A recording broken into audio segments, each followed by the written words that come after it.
L'essentiel de l'actualité de la semaine, l'analyse en plus, l'équipe du dimanche est bien en place. Jonathan Ilboudo aux commandes. Bienvenue au 7 Info.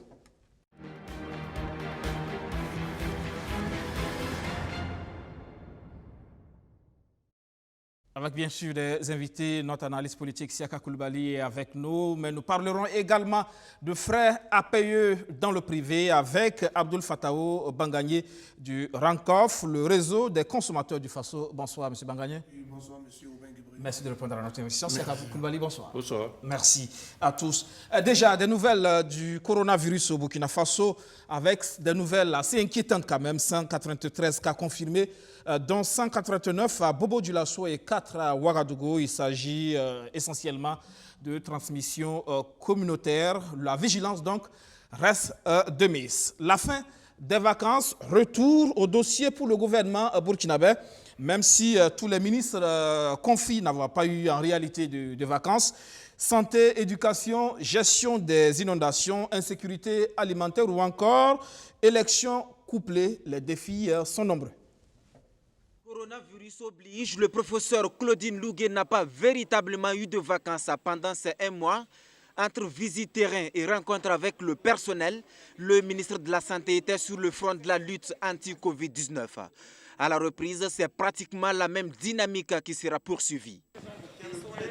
Les priorités, c'est booster le coronavirus du Burkina Faso et assurer la santé des populations. C'est ça mes priorités. D'accord. Son collègue de l'agriculture entame cette reprise dans un contexte où plus de 3,5 millions de Burkinabés vivent dans l'insécurité alimentaire. Il faut vite activer les leviers de l'assistance alimentaire.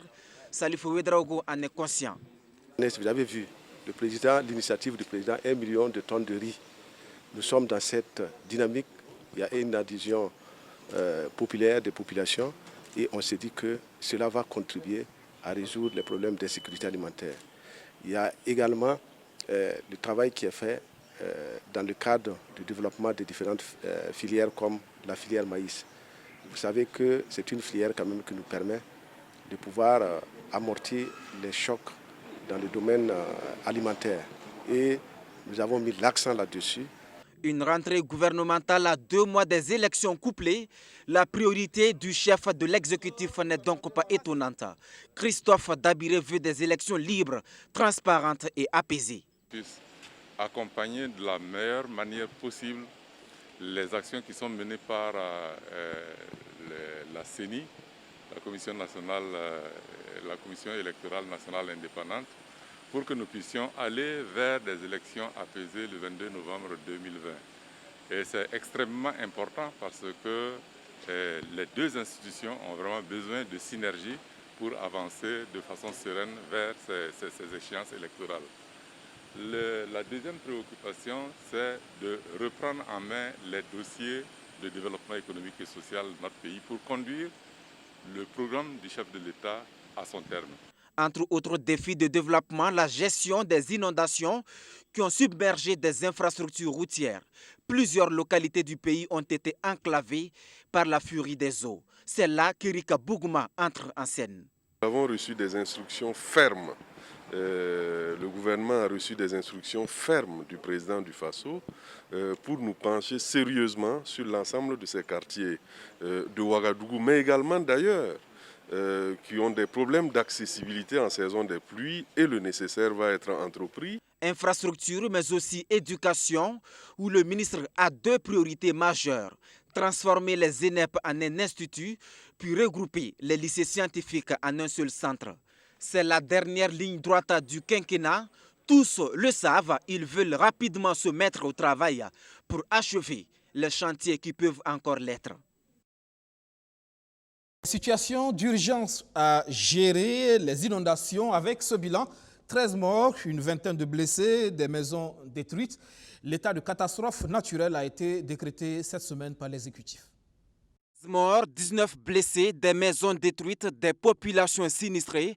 Les récentes pluies diluviennes qui se sont abattues sur le Burkina Faso ont fait des désastres. En conseil des ministres de ce 9 septembre, le gouvernement décrète l'état de catastrophe naturelle. Le Conseil a instruit le ministre de l'économie et des finances a dégagé immédiatement une ligne de crédit de 5 milliards pour faire face aux urgences nées de la situation que vous connaissez bien. 5 milliards de francs CFA dégagés, mais pas que. Le gouvernement a instruit les ministres concernés de préparer un plan de réinstallation après catastrophe. En demandant au ministre de l'administration territoriale de voir avec les autorités déconcentrées, de procéder à la réquisition immédiate de toutes les infrastructures publiques pour reloger les sinistrés. Le Conseil appelle évidemment les Burkinabés, qui sont habitués de cela parce que c'est un trait de notre culture, à faire preuve de beaucoup de solidarité entre nous. Au-delà des dossiers urgents liés à la pluviométrie, ce premier conseil des ministres après les vacances gouvernementales a examiné et adopté le projet de budget prévisionnel 2021. Chiffré à plus de 2240 milliards de francs CFA en recettes et plus de 2780 milliards en dépenses, ce budget va mettre l'accent sur la sécurité et la cohésion sociale, la promotion de la bonne gouvernance, entre autres. Dégageant ainsi un solde budgétaire global de moins 540,80 milliards de francs CFA, correspondant à moins 5,60% du PIB. Les recettes propres se chiffrent à 1947,22 milliards contre des prévisions révisées de 1664,78 milliards en 2020, correspondant ainsi à un accroissement en valeur absolue de 282,44 milliards de francs CFA et en valeur relative de 16,96%. Autre décision majeure à cette rencontre gouvernementale, c'est la création d'un institut de formation des enseignants du primaire. Il fusionne les 8 écoles nationales en la matière et permet ainsi à l'État d'économiser plus de 900 millions de francs CFA par an. Il faut dire que jusqu'en décembre, ce sont des moments intenses qui s'ouvrent pour l'exécutif au regard justement des défis. On l'a dit, les plus urgents, ce sont ces inondations avec ces morts, mais aussi ces blessés et ces personnes sinistrées qui attendent de l'assistance. On parle donc de 5 milliards justement. Oui, c'est vrai que les défis sont très nombreux au gouvernement. Il y a non seulement la gestion des situations qui se présentent, il y a la gestion courante de l'État, mais en même temps, il y a les élections qui se profilent, pour lesquelles il faut peut-être présenter un bilan satisfaisant. Si bien que la période actuelle devient automatiquement une période d'urgence à tous les niveaux. Et l'on voit donc les différents départements ministériels à pied d'œuvre pour essayer Il faudrait être moins diesel pour l'exécutif. Voilà. Il n'y a plus de diesel, effectivement. Il faut y aller vite maintenant. C'est l'urgence. Et donc, on voit plusieurs départements qui sont vraiment sur la sellette et qui ont aussi des projets, comme on le voit avec l'éducation, qui essaie d'innover son système d'organisation. Avec les ENEP. Avec les ENEP. Mais c'est une rentrée qui s'annonce sous tension aussi dans ce département. Il faut dire que déjà au niveau des organisations syndicales, oui, ça risque d'être mouvementé. Oui, tout à fait, c'est certain. Ça peut déjà jouer sur la rentrée parce que jusque-là, on n'a pas une idée précise de quand la rentrée sera effective. Donc, cela veut dire que le gouvernement joue peut-être à cache-cache avec ses syndicats, eu égard au contentieux. Normalement, le 1er mai, on attend de voir. Oui, c'est ce que je dis. En réalité, on devrait voir déjà les préparatifs, les rentrées. Le ministre qui a déjà fait une tournée pour s'assurer justement que la rentrée administrative est effective. Voilà, exactement. Mais il faut dire que ce département, quand même, malgré les principales difficultés, a réussi, tant bien que mal. Déjà, l'organisation des examens était un défi de taille qu'ils ont réussi à surmonter. Cette idée également de fusionner les ENEP et les transformer en instituts, je trouve que l'idée n'est pas mauvaise du tout. Il faudrait piocher et voir comment cela peut se faire. Néanmoins, le ministère reste concerné par son problème de gestion de son personnel, et qui est le point d'achoppement avec ces syndicats. Sans oublier ce défi de la fermeture d'établissements non en règle, justement. Oui. Plus de 100. Je crois que ça, ce sont des actes de bonne gouvernance, des actes de fermeté que les gouvernements passés auraient dû peut-être faire depuis longtemps. Maintenant, si ça commence à se faire, je crois que au fur et à mesure, on va rentrer dans la normalité en ce qui concerne la norme des établissements qui s'ouvrent, parce qu'il faut reconnaître qu'à ce niveau, il y a vraiment beaucoup à faire. Il y a des établissements qui ne sont même pas reconnus, dont l'existence n'est même pas connue du ministère et qui fonctionnent depuis des années. Donc le fait de fermer ces établissements, je trouve que ce sont des bons points quand même. Puisqu'on parle du secteur de l'éducation, Abdoul Fatao Bangani, vous êtes du RENCOF, le réseau des consommateurs du Faso. Encore une fois, bonsoir. Vous êtes là pour nous parler justement des frais APE dans le privé, les frais association de parents d'élèves. Et ça vous gêne visiblement au niveau du privé. Vous êtes contre ces frais APE? Tout à fait, nous sommes contre ces frais.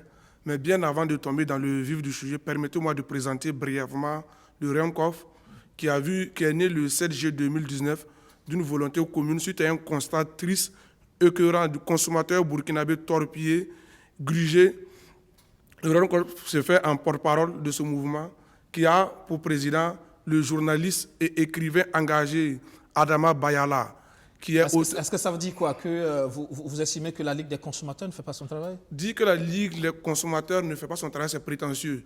Le combat est noble, le terrain est vaste. Il y a de ces pays où on a 23 associations de consommateurs. Alors nous venons apporter notre touche. La Ligue ne peut pas tout faire. Ensemble, nous allons pousser encore devant la défense du consommateur. Et là, votre première mission, votre premier combat qui s'annonce là, c'est contre les frais à payer dans le privé? Tout à fait, c'est contre les frais à payer dans le privé. Il faut dire que les frais à payer d'abord relèvent du système colonial.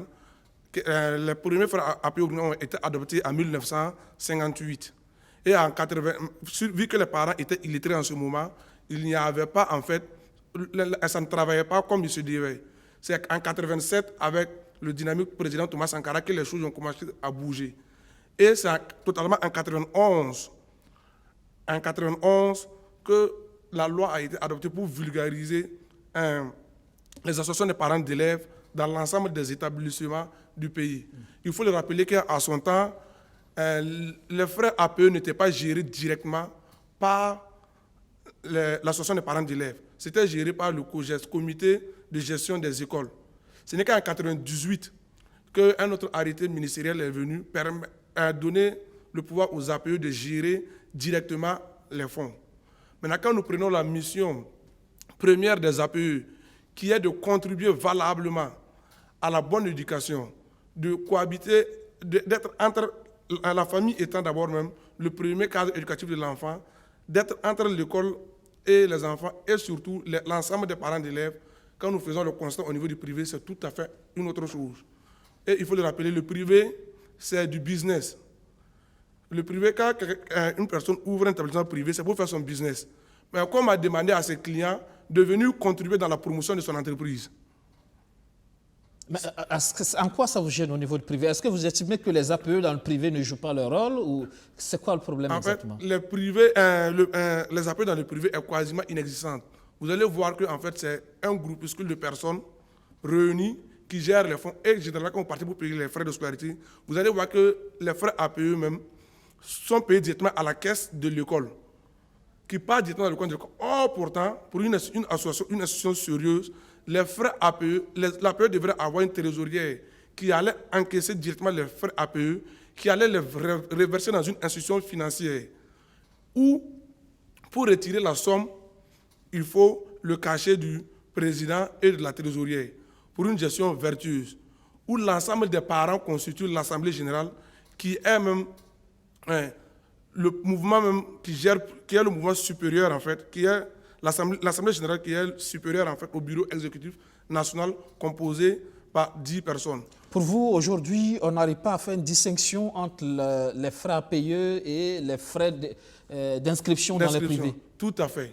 On n'arrive pas à faire la différence. Par rapport à la gestion, tout est confondu? Tout est confondu. Et souvent, même dans les établissements, vous allez voir que l'APE même est quasiment inexistante.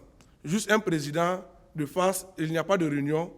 Quand vous prenez, mais les frais à payer sont collectés quand même. Sont collectés quand même. Et quand vous prenez les activités peut-être extra-scolaires qui devraient être financées encore par les APE, vous constatez encore qu'on demande encore une cotisation aux parents d'élèves, ce qui devient une véritable charge pour le Burkinabé actuel. Chaka Coulibaly, c'est vrai que la question, le débat autour des APE s'est toujours posé et ça revient de façon récurrente à chaque rentrée. C'est vrai, mais je crois que cette question d'APE, des frais qui sont payés aux APE, c'est le principe lui-même qui pose problème et que peut-être le RENCOF devrait chercher à voir. Si j'ai bonne souvenance, avant 2010 en tout cas, il y avait eu des remous également liés à ces frais d'APE et le ministère avait été obligé de prendre un arrêté ou une circulaire pour dire que les frais n'étaient pas obligatoires. Je crois que ce texte-là doit exister, peut-être qu'il faut le rechercher et à partir de là, construire votre stratégie contre cela. Autrement dit, c'est vrai que si on prend quelques exemples qu'on connaît bien où fréquentent nos différents enfants, il y a pas mal effectivement de nébuleuses autour de cette APE, des frais qui sont payés. Et beaucoup parlent de gestion mafieuse entre le promoteur de l'établissement et l'APE, qui est souvent un de ses proches. Si bien qu'au final, l'idée qui est derrière les frais d'APE, savoir contribuer à l'amélioration de la qualité de l'enseignement dans l'établissement, au final, on ne voit pas bien. Puisque au cours de l'année, après avoir payé les frais APE, vous vous retrouvez encore à faire plusieurs cotisations pour telle sortie, pour tel arbre de Noël, etc., etc. Donc finalement, on ne sait pas très bien à quoi servent ces fonds APE qui finalement sont assez consistants quand même, d'année en année.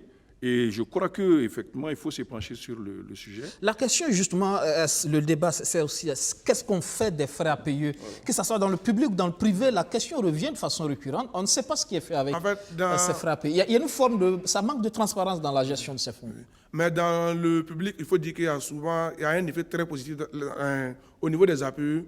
Vous allez constater que souvent, dans certains établissements, les frais APE même sont utilisés pour payer certains enseignants vacataires. Vu que l'État n'arrive pas à déployer le maximum d'enseignants, il faut des fonds. Les frais APE contribuent en fait à cela. Et les fournitures. Et les fournitures. Vous allez voir aussi, il y a des écoles où peut-être l'État même décide de casser l'école pour reconstruire. Vous allez voir, les frais APE un peu servir à construire des tentes en attendant que l'établissement finisse. Quand vous prenez au niveau du Catwell, à son temps, Catwell, où les frais APE pour la cantine. Les frais APE permettaient de payer les cuisinières, le transport des vivres. Voilà, l'APE dans le public, quoi qu'on le dise, contribue. Mais maintenant, dans le privé, qui est purement lucratif. Dans le privé, on ne sait pas ce qui est fait avec les frais APE. C'est ça? Oui, on ne sait pas ce qui est fait de 1 et de 2, ça n'a pas de raison d'être. Donc pour vous, votre combat aujourd'hui, c'est quoi? Sa suppression ou bien la transparence dans sa gestion? Sa suppression pure et simple. Parce que ça peut avoir sa pertinence aussi. Dans le privé. Parce que l'école est devenue un business. C'est un business c'est de l'entrepreneuriat en fait. Et c'est demander au client de venir contribuer à la promotion de son business. C'est demander au client. Ça veut dire pour vous, c'est une aberration que de payer des frais de scolarité et de payer encore des frais APE. Puisque normalement, les frais de scolarité sont censés subvenir aux besoins. Couvrir l'ensemble des charges de l'établissement. Mais les frais APE encore, c'est un surplus. Et surtout encore qu'elle est mal gérée. Et qu'est-ce que vous comptez faire justement dans ce sens? Le RENCOF reste une association. Nous allons utiliser les plaidoyers. Nous avons essayé de rentrer en contact avec l'Union nationale des associations des parents d'élèves. Nous avons demandé des séances de travail, mais qui est resté pour le moment sans suite. Voilà, ce qui est resté pour le moment sans suite. Nous allons essayer aussi de saisir le ministre de l'Éducation pour parler aussi dans ce sens. D'accord. Merci. Monsieur Abdoul Fattah Bangagné du RENCOF, le réseau des consommateurs du Faso. Vous menez le plaidoyer contre les frais APE dans le privé, c'est bien ça? Tout à fait. Merci et bonne suite. Merci. Vous restez avec nous. Chaka, quand on parle justement, il y a le secteur de l'éducation, mais comme on l'a dit aujourd'hui, la question des inondations, qui est une question aussi actuellement urgente.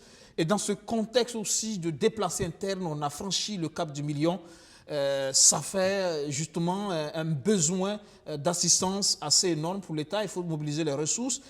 On parlait tout à l'heure de cet état de catastrophe naturelle qui a été déclaré avec ces milliards annoncés par le gouvernement pour donc, venir en aide justement à ces sinistrés, mais il y a il faut aller au-delà de ces aides factuelles, ponctuelles, pour réfléchir de façon globale à cette question des inondations qui revient chaque année de façon récurrente. Absolument. Non seulement ça revient de façon récurrente chez nous, mais si vous regardez bien, vous voyez que toutes les capitales environnantes sont dans le même problème. Cela ramène à penser que qu'est-ce que nos États font? Parce que si on considère que depuis au moins 10 ans, on a ces problèmes chez nous, c'était le 1er septembre 2009 qu'on a eu une importante inondation et il y a eu beaucoup de dégâts et chaque année, effectivement, on assiste donc à ces problèmes d'inondation qui créent des dégâts matériels et des pertes en vies humaines. Donc, cela montre peut-être qu'il n'y a pas une vision, en fait, de l'État dans ces matières-là. Et qu'on tente de gérer l'immédiat. S'il y a des inondations aujourd'hui, on déploie une équipe de voirie municipale qui va essayer de dégager une telle ou telle voie d'eau pour que la zone soit libérée, qu'on puisse héberger les familles sinistrées dans des écoles ou des lieux prévus à cet effet. Donc c'est une gestion du quotidien, à mon avis, qui ne permettra pas de s'en sortir puisque, comme on l'a dit la semaine dernière, ces problèmes ne font qu'augmenter. Avec la démographie, les villes deviennent plus larges, la population augmente, donc c'est clair qu'on ne pourra pas les terminer dans le court terme. Et cela montre qu'on ne réfléchit pas sur le long terme sur ces questions-là. Parce que quand on considère, je termine là-dessus, quand on considère les grandes capitales qui ont beaucoup plus de population, beaucoup plus de circulation, beaucoup plus d'habitation, il faut se demander pourquoi est-ce que jusqu'à aujourd'hui, ils n'ont pas ces problèmes-là. Parce qu'il y a eu une conception des problèmes qui se posaient, de l'urbanisme, et il y a eu des travaux importants qui ont été réalisés avec des eaux souterraines qui sont gérées. Si vous prenez le cas célèbre des égouts de Paris, depuis le temps du préfet Haussmann jusqu'à aujourd'hui, on n'en parle plus de ces questions d'inondation. Et c'est là où il faudrait peut-être, dans nos cas, réfléchir. Est-ce que nos villes, telles qu'on les a eues jusqu'à présent, sont viables dans le long terme? Parce que quand vous regardez les grandes capitales, vous avez toujours l'ancienne ville et vous avez les nouveaux quartiers qui, eux, sont conçus sur les normes d'urbanisme moderne qui n'ont pas ces problèmes-là. On peut peut-être jouer là-dessus. C'est-à-dire qu'on conçoit des nouveaux quartiers totalement urbanisés, totalement viabilisés, et on laisse les anciens tels qu'ils sont. Lorsque la population va basculer vers les nouveaux quartiers, on pourrait peut-être réutiliser et redynamiser ces anciens quartiers-là, de sorte qu'ils soient également aux normes, pour s'en sortir. Sinon, si on reste sur place comme ça, avec des villes totalement sur plateau comme Ouagadougou, je crains qu'on ne s'en sorte pas dans le long terme. Voilà. L'actualité de la semaine, c'est aussi la suspension de la grève de 112 heures de la coordination des syndicats du ministère de l'Économie et des Finances.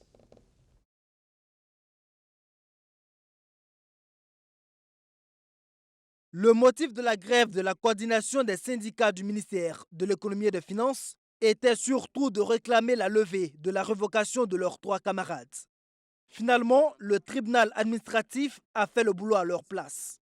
Ce mardi 8 septembre, le juge a suspendu les arrêtés de radiation de ces travailleurs des impôts. En réaction, la coordination suspend son mode de grève qui était censé débuter dès demain mercredi jusqu'au vendredi 11 septembre inclus. Les décisions de révocation ayant été suspendues, et par conséquent, notre mot d'ordre de grève, par rapport à ces points précis de la plateforme et du préavis de grève, ne se justifie pas. Maintenant, les autres aspects, la question de l'UTS et les autres points qui figurent sur notre préavis, nous nous sommes dit que c'est des questions qui sont portées à un certain niveau et à ce niveau également, la coordination aura son mot à dire. Lorsque la coalition syndicale va ressortir, la coalition pourra apporter une fois de plus sa contribution en termes d'engagement et de mobilisation des travailleurs pour amener le gouvernement à résoudre ces préoccupations-là. La décision de justice rendue en faveur de leurs camarades est considérée comme une victoire d'étape. La prochaine phase sera de veiller à ce qu'ils réintègrent leur poste. Et là aussi, c'est un autre combat. Il n'y a pas une force qu'on peut directement établir sur l'État de prendre directement nos camarades. Mais dans une république où effectivement l'état de droit existe, ça veut dire que s'il y a des décisions de justice, naturellement l'État doit aller quand même appliquer ces décisions de justice. Mais si vous voyez actuellement ces derniers temps, tous ces problèmes que nous avons, avec le climat social qui est tendu, avec les syndicats entre griffes qui sont devenus un peu bagarreurs et autres, c'est parce que tout simplement nous sommes à l'image un peu de ce gouvernement. C'est parce que tout simplement il y a des décisions de justice qui ne sont pas appliquées, qu'effectivement nous partons en justice. Regardez la question de l'APN. Ça fait combien de temps maintenant? Plus de 1 an que la décision a été prise et jusqu'à présent on ne veut pas réintégrer les camarades de l'APN. Donc ça veut dire naturellement, c'est des éléments qui amènent encore davantage à crisper le climat social. Donc nous, ce que nous demandons simplement, c'est que vraiment, si nous sommes effectivement dans un état de droit, que le gouvernement travaille à faire appliquer vraiment les décisions de justice. La coordination dit compter sur la bonne foi de l'exécutif sur le respect de cette décision de justice. Faute de quoi, elle pourrait réactualiser sa grève. Un rappel, les 3 agents des impôts avaient été officiellement révoqués le 27 mai dernier en Conseil des ministres pour fait d'indiscipline. Il leur est reproché d'avoir agressé physiquement l'une de leurs collaboratrices qui avait refusé d'observer un mot d'ordre de grève lancé par la coordination des syndicats du ministère de l'économie et des finances du 16 au 20 mars dernier. Kakoulibaly, encore une fois, l'État qui est désavoué par la justice burkinabé. Oui, encore un revers. Oui. Après, disons, le cas de l'APN, on voit encore que l'exécutif se fait rétoquer par la justice. Et malheureusement, on voit qu'effectivement, ces décisions ne sont pas mises en application par les différentes directions administratives. Et cela pose un réel problème, en ce sens que l'exécutif n'est pas responsable des jugements du droit, mais est soumis à l'application, est justiciable comme tous les citoyens et doit appliquer les décisions. Et je crois, si on veut peut-être avancer sur cet aspect des choses, qu'il faudrait en faire un des points importants de la campagne électorale à venir pour voir qu'est-ce que le gouvernement va dire pour sa défense. Le fait qu'une décision de justice soit rendue et qu'un an après, cela n'est pas appliqué, et qu'est-ce que les autres candidats au perchoir suprême disent sur la question. Donc il faudrait qu'on arrive à interroger nos dirigeants sur leur perception de la question. C'est vrai qu'il y a ce cas emblématique quand même de l'Alliance Police Nationale, oui, avec des agents quand même qui ont été révoqués et qui n'ont plus de salaire, mais justement, la décision du juste stade à s'appliquer. Oui, tout à fait. Non seulement les salaires ne sont pas restitués, mais ils n'ont pas encore été remis en service. Donc ils n'ont pas fait acte de prise de service, si bien qu'ils sont encore dans la nature, ce qui est une violation supplémentaire des droits. Et en temps normal, ce sont des personnes qui sont en position de faire encore des recours au civil pour les dédommagements par rapport à tous ces éléments-là. C'est-à-dire qu'en plus des salaires qui leur seront versés, on devrait les dédommager pour le temps qu'ils ont passé entre la décision de justice et le temps de leur prise de service. Donc, en fait, en réalité, les ministères ne font qu'aggraver le passif de l'État. Non seulement le dossier sur le plan judiciaire, certainement n'a pas été bien ficelé. Quand on révoque, par exemple, pour faire d'indiscipline... Les 2 agents des finances. Voilà, des finances. Est-ce que cela fait partie des causes possibles? Est-ce qu'il ne s'agit pas plutôt de faire recours à la faute lourde, qui est une notion qui existe? Peut-être que le dossier n'a pas été suffisamment bien monté, si bien que la justice a eu facilement la possibilité de casser cette décision. Donc, il y a un ensemble de difficultés, sans compter qu'au final, toutes ces affaires ne font qu'alourdir le dialogue social avec les syndicats. Lorsque le gouvernement demande la trêve sociale, il faut mettre aussi le partenaire en confiance, notamment en montrant des signes de bonne volonté sur ce type de dossier-là. Mais si cela n'est pas le cas, avec donc la question de l'UTS qui a été longtemps discutée, finalement le gouvernement est passé en force. Et cela montre que peut-être le gouvernement n'est pas vraiment en posture d'obtenir un dialogue social efficace et surtout une trêve sociale de la part des syndicats. C'est vrai que pour ce cas précis, la CSMF précise que la suspension de sa grève de 112 heures, c'est une façon d'appeler l'État au dialogue, notamment aussi à travers l'exécution de cette décision de justice. Oui, tout à fait.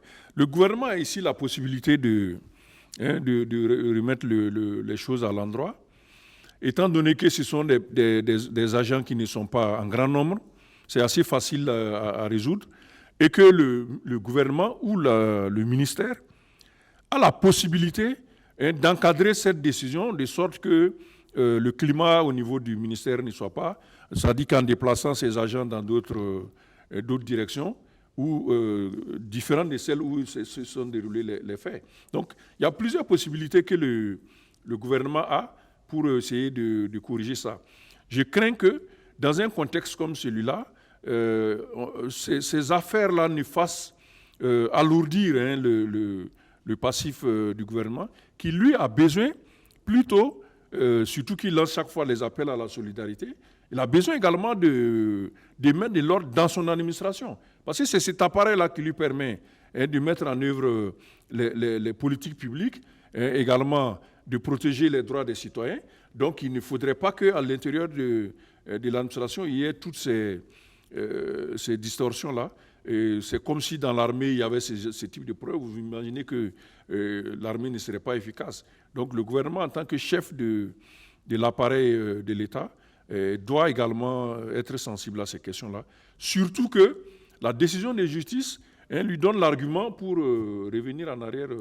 Il y a aussi ce conseil de discipline qui plane sur la tête de Bassol Mabazzi et de la CGTB. Et qui prend des dimensions inattendues, avec donc la dernière déclaration qui est faite par ces syndicats, et qui voudrait que ce soit un conseil de discipline relayé en direct sur les médias, de sorte que l'on puisse entendre effectivement les vrais dessous de l'affaire.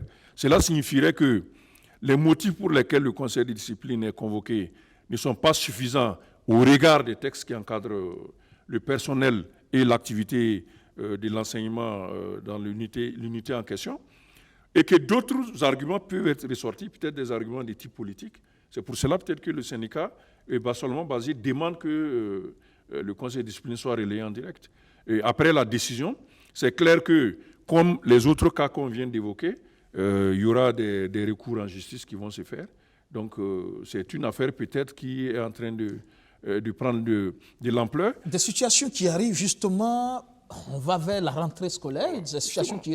Est-ce que finalement le gouvernement, quelque part aussi, ne cherche pas ces problèmes? On se demande s'il y a vraiment un pilotage stratégique de ces questions-là.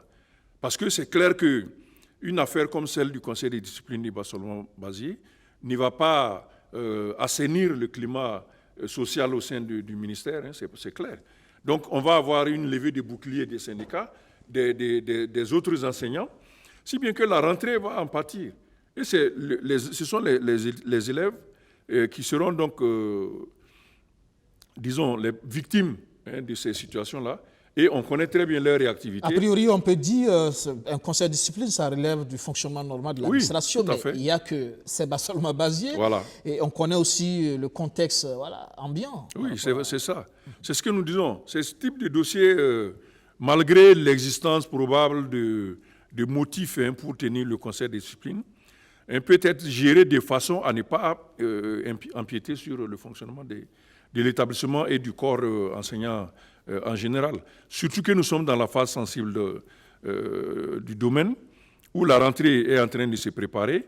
S'il y a une situation où les syndicats de l'enseignement sont obligés de débrayer, c'est clair que les élèves vont demander que les cours soient assurés, comme on le voit d'habitude les autres années. Ils se plaignent que les cours ne sont pas assurés et aussi ils rentrent. Et comme on connaît leur façon de faire les mouvements... Déjà que l'année s'est achevée difficilement, voilà. Il y a même question de rattrapage, justement. In extremis, on a pu faire les examens. Je crois que c'était déjà un bon point à prendre de la part du gouvernement et ne pas la ramener avec des dossiers de ce type-là. Et si la réalisation, monsieur, on va aller pour le dernier sujet de cette info avant de parler du Mali. C'est bien sûr cette histoire, celle de la jeune Honorine. Elle a tout donné pour décrocher un poste à la CNSS, la Caisse nationale de sécurité sociale. Mais vous le savez, le concours a été entaché de fraude. Honorine n'a pas été retenue. Honorine est titulaire d'une licence en droit. Après l'obtention de son diplôme en 2013, elle fera 5 années à la recherche d'un premier emploi, mais sans succès. En 2018, elle va postuler au test de recrutement à la CNSS, la Caisse nationale de sécurité sociale. Elle réussit la phase de présélection. Honorine pense alors voir le bout du tunnel. Mais ce test sera entaché de fraude. Et aujourd'hui, C'est la désillusion chez cette jeune dame. Je m'attendais vraiment à être admise. Voilà. Et j'ai été déçue par les résultats. Qu'est-ce que tu peux espérer de plus? Il faut laisser tomber. Les gens ont déjà commencé à travailler. Donc, je ne peux plus espérer à quoi que ce soit. Donc, j'ai abandonné. Cette diplômée de l'université Joseph Kizerbo est issue d'une famille modeste. Elle doit son parcours scolaire à des subventions. Celle qui voulait réussir coûte que coûte par les études a dû les interrompre, faute de moyens financiers. Quand je suis arrivée à l'université, c'était avec plein d'enthousiasme. Je voulais mener les études remarquables jusqu'au bout. Mais les dures réalités de ma vie, les dures réalités de ma famille m'ont fait vite redescendre de mon nuage. Alors je me suis dit, à partir de ce moment-là, il faut commencer à chercher du boulot. Parce que la situation ne va pas. Mon père est un typographe de formation. Et toute sa vie, il a eu un salaire pour nous prendre en charge. Et ce salaire-là était à peine le SMIC. Vous imaginez? C'est grâce à ma bourse que j'ai même pu faire 3 années à l'université, jusqu'à j'ai un niveau licence. Avec sa licence en droit, elle se présente à ce test de la CNSS pour le poste d'agent administratif, communément appelé agent de bureau. Son ambition, prendre en charge ses parents. Elle estime que cette situation lui a causé un préjudice à la fois économique, moral et psychologique. Ma mère a eu un accident de la route qui lui a valu l'amputation de sa jambe le 12 novembre passé, 2019. Et pourquoi?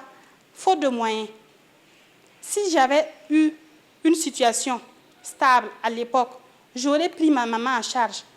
Le préjudice moral, c'est que j'en suis arrivée à croire que dans ce pays-là, on ne peut pas réussir de façon honnête.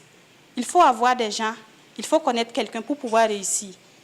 Et pendant les 2 dernières années, je m'assois comme ça et je pense, je dis non, ce n'est pas possible. Comment est-ce que tu n'as pas été admise? Comment est-ce que cela a pu être possible? Parce que tu t'es donné toutes les chances. J'avais vraiment une ferme conviction que j'allais être retenue.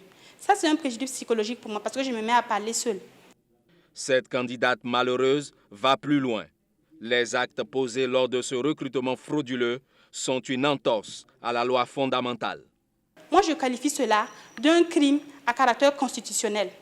L'article 1er de notre Constitution qui dit que tous les humains, tous les Burkinabés naissent libres et égaux en droit. La CNSS, à travers sa DRH, a violé cette norme constitutionnelle en favorisant d'autres personnes. L'affaire est en ce moment au tribunal de grande instance de Ouagadougou. De la dernière audience, il ressort que Dame Honorine a obtenu la meilleure note en culture générale et sa copie a même fait l'objet de plagiat. Des révélations qui suscitent indignation et frustration. Et moi, j'étais indignée quand j'ai appris que ma copie avait été plagiée par 4 candidats. J'ai obtenu la note de 17 sur 20, mais je n'ai pas été retenue. Mais il y a des gens qui ont eu des 6, des 9, ils ont été retenus. Pourquoi? Parce que moi, je ne connais personne. Même s'il faudra attendre jusqu'en novembre prochain pour le délibérer, cette juriste de formation apprécie le traitement judiciaire actuel de ce dossier. Parce qu'ils ont donné l'opportunité à chaque justiciable de pouvoir s'exprimer par rapport à ce qu'il avait sur le cœur. Voilà. Une inquiétude peut-être, c'est le fait que l'audience a été repoussée à plus de 3 mois, de juillet à novembre. L'audience est prévue pour le 16 novembre, la délibération. Ça, c'est une inquiétude pour moi. Et l'attente est dure, elle est pénible, elle est torturante. Mais je crois que la justice fera son travail. Mais en attendant le verdict, Honorine lance un appel au président du Faso. Un appel à garantir l'égalité pour tous les citoyens burkinabés. Il y a une égalité de chance pour tous. Que désormais, on change le système de recrutement dans les sociétés à caractère semi-étatique. Parce que ce n'est pas le problème qui sévit ici, n'est pas celui de la CNSS elle seule. D'autres structures de la place rencontrent ces problèmes-là. Et on tait ça. À long terme, cela va amener la haine. Cela va entraîner la division. Un appel qui sonne comme l'espoir d'une génération en quête d'un mieux-être social et dans la dignité. Chaka Coulibaly, cette histoire assez émouvante quand même. Justement, le procès sur ce recrutement frauduleux à la CNSS est en justice, délibéré pour novembre. Mais il y a que c'est une situation qui interpelle sur le recrutement dans certaines sociétés d'État de la place. On a parlé de la CNSS avec ce cas, mais il n'y a pas que là. Il y a aussi la Sonabi, il y a l'ONEA, il y a la Sonabel. Ce sont des structures, l'ONEA, ce sont des sociétés aussi où effectivement il y a une forme d'opacité dans le recrutement. Oui. Le cas là présente donc un état de ce qui se déroule dans l'accès aux fonctions et aux emplois dans les grandes sociétés d'État. Mais au-delà, il faut aller à tout ce qui est recrutement. Hein. Je parle aussi des concours de la fonction publique où on fait cas aussi de situations pas très convenables hein, dans les recrutements au niveau de l'enseignement ou des gens qui n'ont pas le niveau. Et effectivement, quand on regarde après le rendu de l'enseignement, on se rend compte que quelque part, il y en a qui n'étaient pas peut-être titulaires des diplômes qui ont été exigés. Donc, cela pose le problème donc, du clientélisme et le problème de la corruption. Parce que très certainement, la jeune dame évoque le fait qu'elle n'a pas été retenue parce qu'elle ne connaît pas des hauts placés, des responsables là où elle a passé le concours, mais c'est peut-être aussi parce que les autres ont payé. Donc, ce n'est pas exclu. Ou on est proche à l'intérieur. Voilà, parce que exactement. Justement, pour ces gens de société, c'est surtout c'est les deux cas qu'elle a évoqués. On a un frère ou un cousin ou un oncle qui travaille là-bas et qui fait en sorte que facilement vous intégrez la boîte. Qui travaille là-bas ou qui travaille ailleurs, mais qui peut intervenir également. Donc, effectivement, ces cas existent. Donc, il y a des situations de corruption également où des gens peuvent mettre en vente des postes d'emploi et qui en tirent des bénéfices. Bon, cela pose le problème de... Revoir le mode de recrutement. Voilà, le mode de recrutement, mais surtout la probité des dirigeants, et la probité je parle ici des dirigeants administratifs, ceux qui sont chargés de pourvoir l'administration en ressources humaines. C'est peut-être à ce niveau que la faille morale existe. Et si eux, ils ne sont pas à la hauteur d'un point de vue du respect des normes, c'est difficile même pour le politique d'intervenir, surtout que lui aussi peut en profiter à certains moments pour régler certaines situations sociales qui leur viendraient. Donc, ça pose un réel problème dans le pays.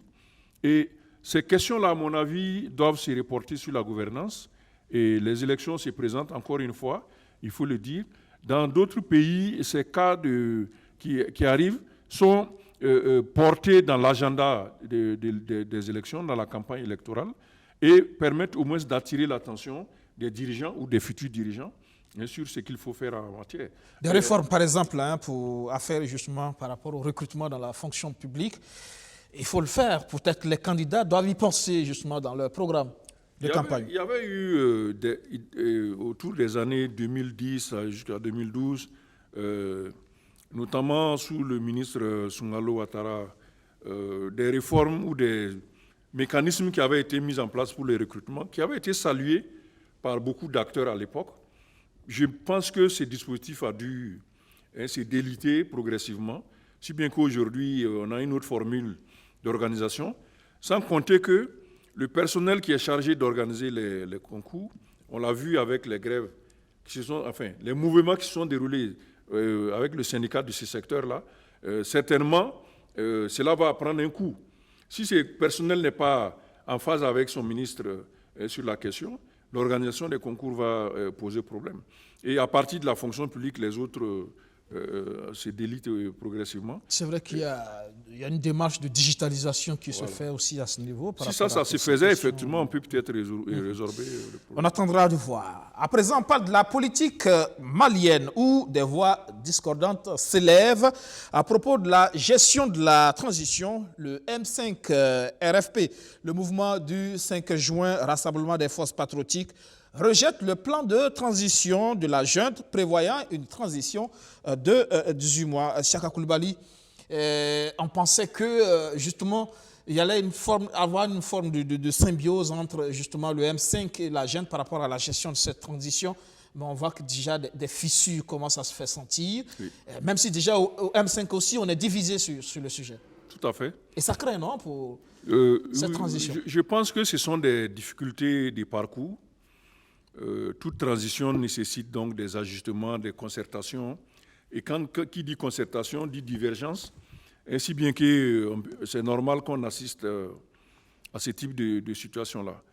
Sur le fond, moi je crois que la déclaration du M5 de se démarquer des conclusions des concertations qui ont eu lieu les 11 et les 12, il faut aller peut-être au-delà pour se dire qu'il y a peut-être d'autres points sur lesquels il n'y a pas accord entre le CNSP et le M5.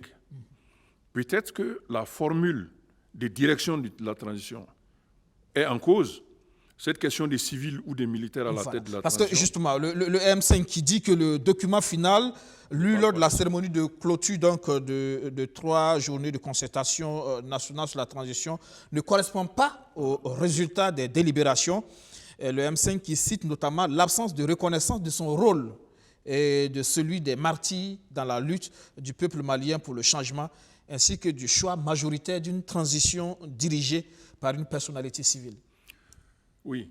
Ce que je peux dire sur la déclaration du M5, et c'est pour ça que j'évoquais des questions de fond. Peut-être que la direction de la transition, le M5 et le CNSP ne sont pas d'accord là-dessus. Le M5, constitué majoritairement d'acteurs politiques, doit s'attendre à jouer un rôle majeur à cause du rôle qu'ils ont joué pour le départ d'IBK. Sinon, le M5, à mon sens, avant de faire cette déclaration, devrait d'abord s'assurer que la méthodologie utilisée pour les concertations allait permettre que les points évoqués ressortent forcément dans les conclusions. Peut-être qu'il y a eu beaucoup de concertations, beaucoup d'acteurs s'y sont prononcés et que c'est une synthèse qui a été lue. Donc, si on ne s'entend pas justement sur la méthodologie, qu'est-ce qu'on fait des points évoqués? Au final, il y aura ce type de couac. Or, quand on a lu la proposition du M5 avant d'aller aux concertations, ça dit que ce que le M5 propose, pour moi, ça va au-delà des questions qu'il faut régler aujourd'hui, qui sont portées sur le cadre même de la transition. Quel délai, quel type de direction civile, militaire, etc., etc. Il faut d'abord régler ces questions-là, et le contenu des réformes vient après, une fois qu'on aura désigné notamment les responsables. Mais le M5 fait des propositions qui vont dans les domaines de gestion, l'éducation, la sécurité, etc., etc. Ça devait venir après. Ça doit venir après, à mon avis. Mais il faut aujourd'hui se focaliser sur les questions cadres. Quel délai de transition? Quel contenu obligatoire des réformes de la Constitution, le code électoral, la charte des partis politiques? Quel organe? Quel organe? Etc., etc. Il faut s'arrêter à ce niveau-là. Je crois que si cela avait été fait... Est-ce que, en vérité, le M5 ne veut pas faire dans l'accaparement, justement, de cette transition, dans sa gestion, pour avoir joué le premier rôle? Le M5 craint surtout que des acteurs qui ont été les soutiens d'IBK ne reviennent aux premières loges dans cette transition-là. C'est surtout sa principale crainte. Parce que les concertations, comme cela s'est déroulé au Burkina Faso en 2014, ont été élargies à tous les corps de la société, y compris les régions qui ont envoyé des délégués, et les gens se sont exprimés. Donc, on a vu que, majoritairement, ceux qui étaient favorables à l'ancien régime se sont tous exprimés pour dire qu'il faut confier la transition aux militaires. Or, le M5 entend jouer un rôle important dans cette transition. D'où ces couacs-là. Donc le M5 craint que ce soit les anciens dirigeants, les anciens militants du RPM ou autres, qui en viennent à imposer leur point de vue sur la gestion de la transition, si bien que eux, avec le boulot qu'ils auraient effectué, seraient les perdants donc de cette nouvelle transition. Mais on se rend compte aussi que déjà, même au sein du M5, on ne parle plus le même langage. Oui. Justement. Quand on écoute Jim Semas, par exemple, on sent qu'à ce niveau, on va vers l'explosion justement de ce mouvement. Oui. Je pense que l'expression de Issa Kaojim, à mon sens, a été un peu rapide, parce qu'il s'est exprimé juste à la sortie d'une rencontre avec les autres, où ils avaient reçu les 40 invitations pour le M5 et il estime que les 2 seulement qu'on a donnés à CEMAS, qui est la structure de l'imam Diko, dont lui il est le coordinateur, c'est infime par rapport au rôle qu'ils ont joué. Bon, c'est des difficultés, je crois, qui sont tout à fait normales. Et certainement, après, il y a eu des concertations, parce que sur la page Facebook de la CEMAS, il a été écrit que Issa Kaoudim revient sur ce qu'il avait dit, etc., etc. Donc, il y a peut-être une harmonisation, et les réunions continuent au siège de la CEMAS, où le bureau de Kaoudim se trouve. Donc, je pense que ce sont des difficultés normales, mais il faudrait veiller à ce que la transition malienne ne subisse pas les travers que d'autres ont connus, avec la prise en otage de cette transition par certaines forces politiques, et ce qui va faire dévier cette transition de ses objectifs nobles que tout le monde attend. Mais il y a comme au niveau du M5 un travail pour discréditer quand même la junte. Quand on écoute les propos, le M5 parle de pratiques antidémocratiques, d'intimidation, de pratiques en tout cas déloyales, dignes d'une autre époque, et il se démarque du document produit qui ne reflèterait pas les réalités du point de vue et les décisions du peuple. C'est une façon aussi de discréditer la junte. Si la grande question, qui est celle du président civil ou militaire, ne tourne pas en faveur du M5, c'est normal qu'ils cherchent des arguments pour soutenir cette position-là. Et comme je l'ai dit, j'entends également beaucoup de Maliens s'exprimer sur le fait qu'il faille laisser les militaires faire la transition et que les politiciens se préparent pour la suite. Est-ce que ce n'est pas justement la solution? C'est une des solutions. La transition militaire tout simplement, et les civils se préparent pour les élections d'après. Oui. Dans l'absolu, ça peut paraître élégant, idéal, etc. Mais je sais, par expérience aussi, que autant les militaires sont capables de faire des interventions comme celle du 18 août, autant la gestion au jour le jour des affaires de l'État est quelque peu difficile pour les militaires parce qu'eux, ils ont un mode de fonctionnement qui est beaucoup plus rigide, alors qu'il faut ici gérer des sensibilités, il faut gérer plusieurs questions qui ont des liens les uns avec les autres, qui sont contradictoires parfois et demain se retrouvent ensemble, etc., etc. Je crois que c'est beaucoup plus subtil pour que les militaires réussissent à cela. Ce que moi je perçois, ce serait un couplage entre les militaires à certains postes clés où on peut éviter les dérives, notamment la gestion financière, la question sécuritaire, l'administration territoriale, et surtout l'encadrement même de l'État, pour éviter la corruption des agents publics, etc., etc. Mais des aspects comme la primature, là, il faudrait quand même des technocrates de haut vol qui puissent remettre en selle l'administration de l'État malien et faire en sorte qu'ils puissent atteindre les objectifs également. Parce que la vie doit continuer et tous les secteurs doivent fonctionner au même moment. En tout cas, civil ou militaire, la question reste posée. Ça n'a pas été tranché et c'est ça qui rend les choses assez curieuses quand même aux yeux donc, du M5. Mais on sait en même temps que des partenaires comme la CEDEAO ont été clés là-dessus. Il faut une transition civile. Il y a même un ultimatum qui est lancé.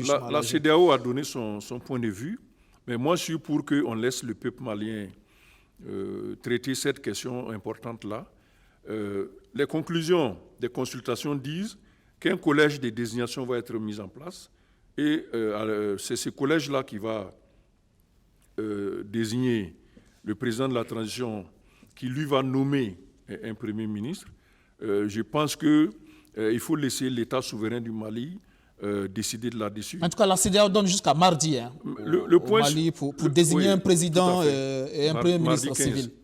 Le plus important, à mon sens, ce n'est peut-être pas de trancher en termes militaires ou civils tout de suite, mais c'est de voir quelle est la personnalité capable de maîtriser la transition et d'amener le peuple malien à bon port, c'est-à-dire aux élections prochaines. Si cette personne est trouvée, notamment à travers le processus de désignation, que ce soit un militaire ou un civil, moi je crois qu'il faut permettre, si c'est un civil ou si c'est un militaire, que cette personne-là soit mise en selle et qu'on lui laisse le temps de faire les réformes. On attendra donc de voir l'évolution de cette situation sociopolitique au Mali. Merci Siaka d'être passé dans cette info. Merci. Ça sera tout. Merci de nous avoir suivis. Excellent suite de programme sur notre chaîne. Bonsoir.